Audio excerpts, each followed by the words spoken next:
Oke, assalamualaikum warahmatullahi wabarakatuh. Saya Aulia Putri Salsabila dengan NRP 5025221281. Nah, pada kesempatan kali ini saya akan melakukan demo untuk challenge modul keempat. Saya izin share screen.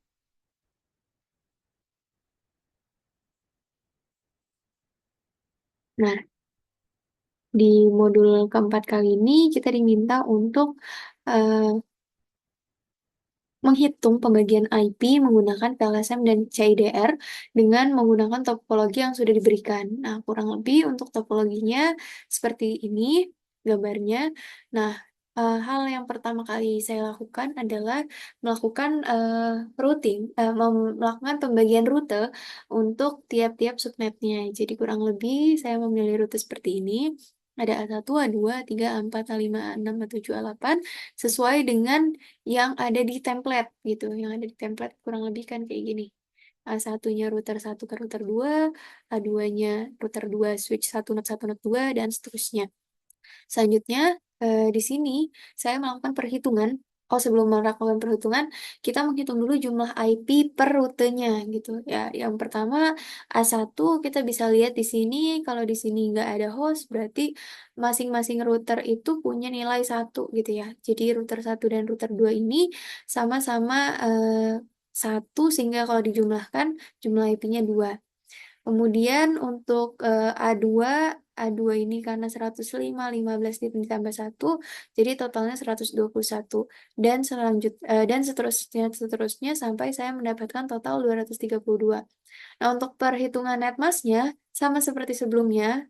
Jadi karena 2, dia kan nggak bisa masuk usable IP yang pertama, akhirnya dia masuk ke usable IP yang untuk length 30 seperti itu ya. Nah, untuk yang lainnya misalnya ini 121. 121 kenapa 25? 121 kalau kita lihat di sini masuknya nggak bisa masuk 62 karena dia kurang kan. Eh, maksud saya kelebihan. Jadi 121 itu bisa masuk ke usable IP untuk length /225 gitu. Makanya di sini kita pakai netmasknya 25. Nah, setelah di total dapat 232 dengan netmask dengan panjangnya ya 24 gitu. Nah, mungkin untuk perhitungan yang pertama saya akan menjelaskan perhitungan menggunakan PLSM terlebih dahulu. Di sini saya melakukan pembagian IP untuk tiap subnetnya dengan network ID yang saya dapatkan dari tree seperti itu. Nah, ini saya buat 2 tree untuk PLSM sama CIDR. Nah, di sini mungkin sama seperti sebelum-sebelumnya, saya menggunakan perhitungan yang kalau misalnya ke kiri, dia itu turunannya, sementara yang kanan, dia itu adalah penjumlahannya.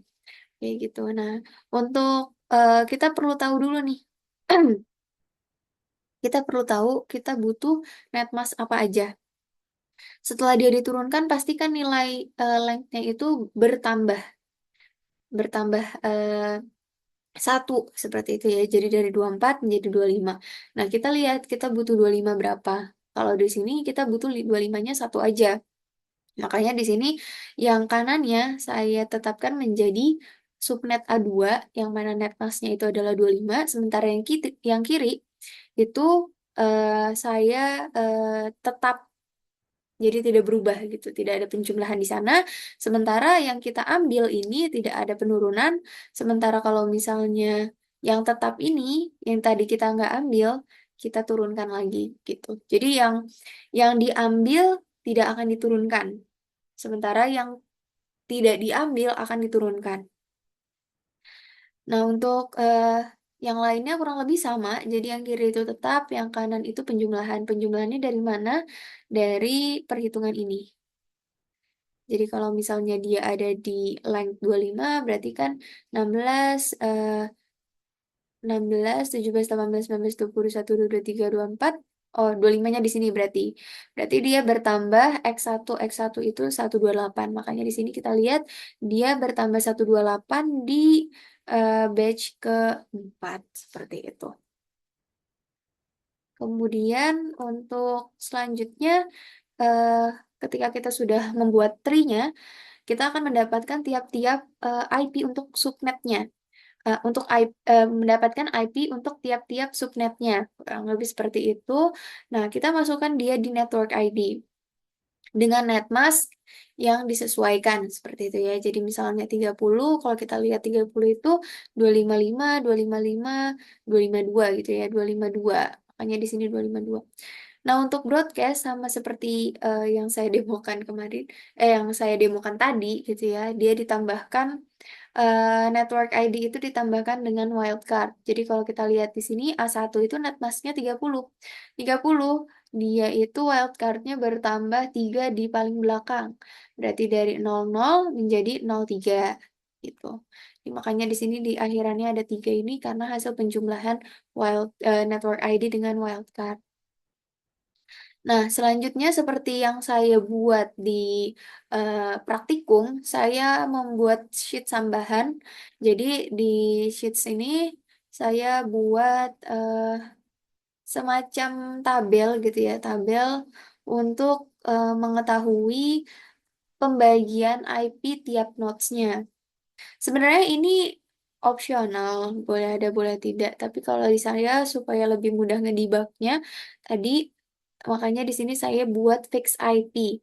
Nah, untuk subnet A itu terdiri dari router 1, router 2, yang mana dalam rentang kalau kita lihat antara network ID dengan broadcast.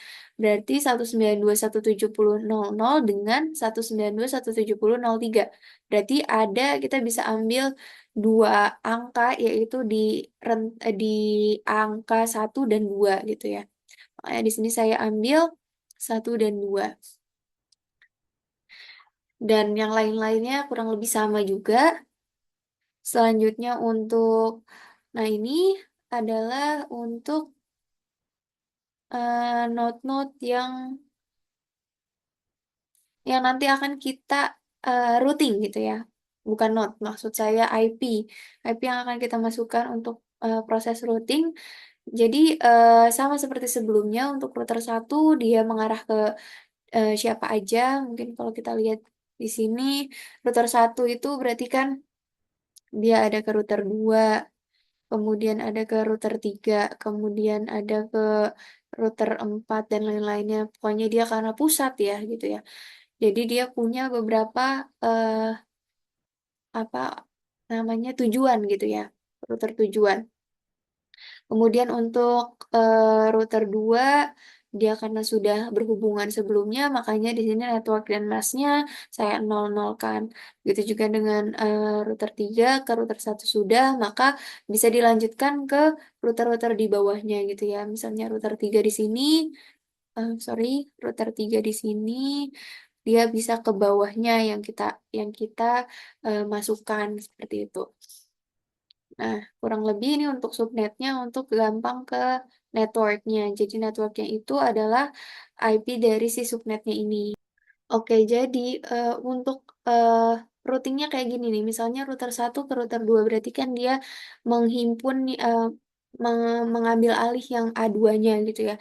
Nah, networknya itu kita ambil dari eh, network ID-nya dari A2 gitu.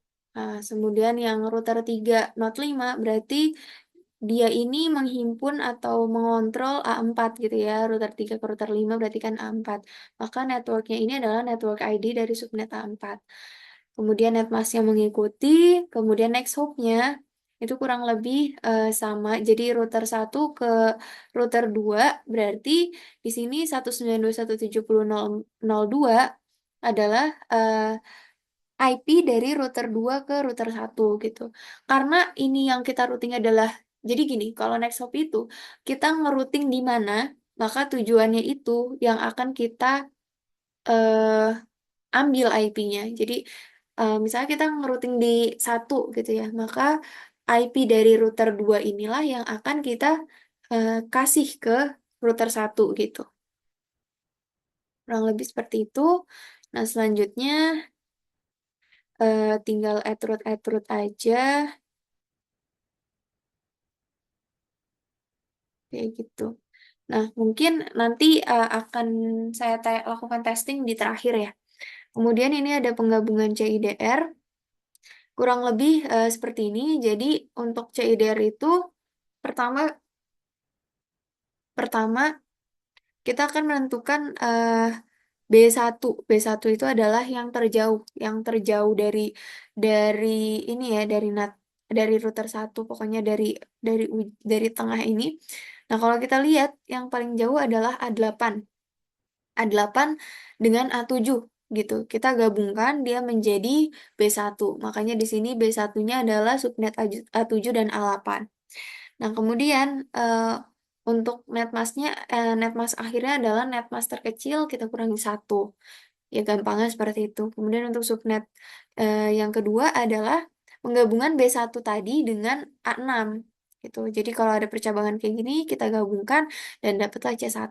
Jadi kurang lebih untuk CIDR itu dia akan melakukan penggabungan dari yang semula luas ya atau jauh gitu ya, lama-lama akan mengecil, mengecil, mengecil sampai dia menjadi satu kesatuan yang besar seperti itu. Nah, dan di sini untuk yang paling efisien menurut dalam perhitungan saya itu adalah sampai subnet G1. G1 itu adalah gabungan dari F1 dan F2 gitu dengan netmask akhirnya adalah 21. Selanjutnya untuk pembagian IP di CIDR, di sini saya sudah membuat IP3 juga, IP3 untuk CIDR. Nah, ada perbedaan dari penurunan IP3 ini dari VLSM dengan CIDR. Untuk CIDR ini dia diturunkannya, kita ambil yang terbesar, misalnya G1 ya, G1. Kemudian dia itu punya gabungan dari apa sama apa. Misalnya kalau ini kan F1 sama F2 dengan netmask dengan netmask 22 dengan netmask 24 gitu ya. Nah, di sini kalau kita nurunin kan pasti awalnya itu dia sama-sama 22, ya kan? Yang kiri kita tetap, yang kanan kita tambahkan. Nah, sama seperti sebelumnya, kita tetap menggunakan rumus rumus ini mana ya?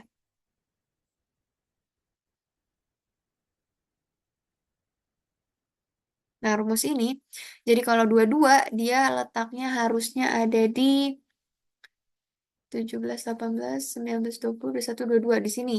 Berarti kan 6, X6 itu 4, makanya di sini dia ditambahkan 6, ditambahkan 4, sorry. Tapi ada perbedaan netmask di sini karena kita menggunakan CIDR, netmasknya ini mengikuti dengan IP gabungannya tadi. Jadi kayak gini.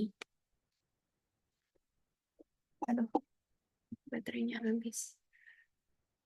Nah, oke, selanjutnya, eh, jadi untuk G1 ini adalah gabungan dari F1 dengan F2, kemudian F1 ini gabungan dari E1 dengan A3 dengan netmask akhirnya slash 22 gitu ya. Nah, kalau kita lihat E1 dan A3 ini, kalau digabungkan, netmask akhirnya juga slash 22. Jadi, kurang lebih IP3 ini sudah mengikuti rincian dari penggabungan CIDR yang ada di tabel seperti itu. Nah, mana-mana saja yang kita ambil? Yang kita ambil adalah bagian A-nya saja, seperti itu. Bagian A-nya saja, kemudian kita masukkan ke dalam network ID-nya. Nah, selanjutnya di sini adalah netmask-netmasknya yang nanti akan kita ubah ke dalam bentuk seperti ini. Nah, kemudian untuk broadcastnya juga kurang lebih sama ya. Jadi netmasknya 30, berarti kita tambahnya sesuai wildcardnya ada 3 gitu ya. Jadi dari 128 ke 131 itu ditambah 3. Ini nama subnet yang sudah dibagi di awal ya, di awal rute ini. Kemudian untuk tabel berikutnya adalah untuk mempermudah routing. Lagi-lagi untuk mempermudah routing, ini saya tambahkan. Jadi untuk netmasknya, broadcastnya, dan network ID-nya saya ambil dari tabel sebelumnya. Untuk node-nya ini ada pembagian IP untuk tiap-tiap node-nya, dan untuk IP-nya tetap masih ada di dalam rentang antara network ID dengan broadcast seperti itu. Kurang lebih seperti itu untuk perhitungan baik untuk PLSM maupun CIDR. Nah, sekarang saya akan masuk ke dalam tahap testing.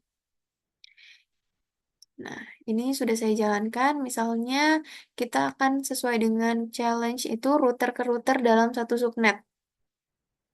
Router ke router dalam satu subnet. Misalnya, router satu ke router 2 gitu ya. Sama-sama ada di router, sama-sama ada di subnet A1. Kita akan lakukan ping, berarti router 2-nya ini diambil ETH 0-nya.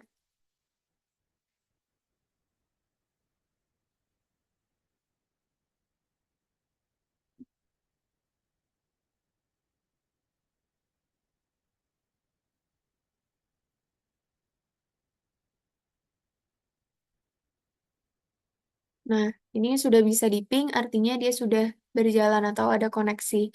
Kemudian, router ke node dalam satu subnet. Misalnya router 2 ke node 2.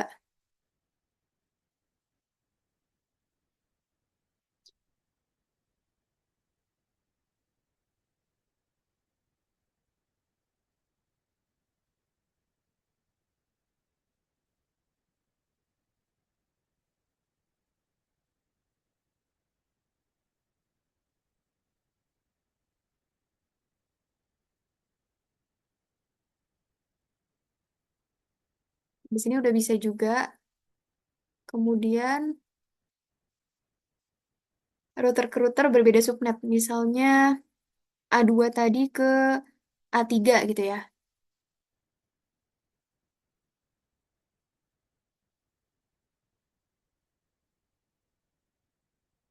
Berarti kita cari yang ETH 0.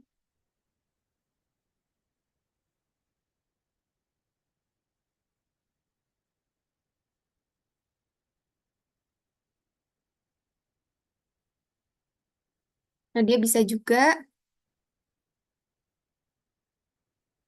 Kemudian yang terakhir adalah router ke node berbeda subnet. Router misalnya router 3 ke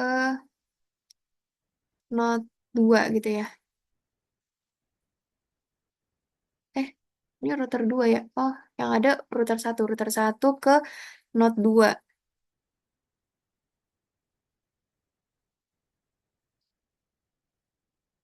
yang udah buka router satu. Jadi sekalian aja.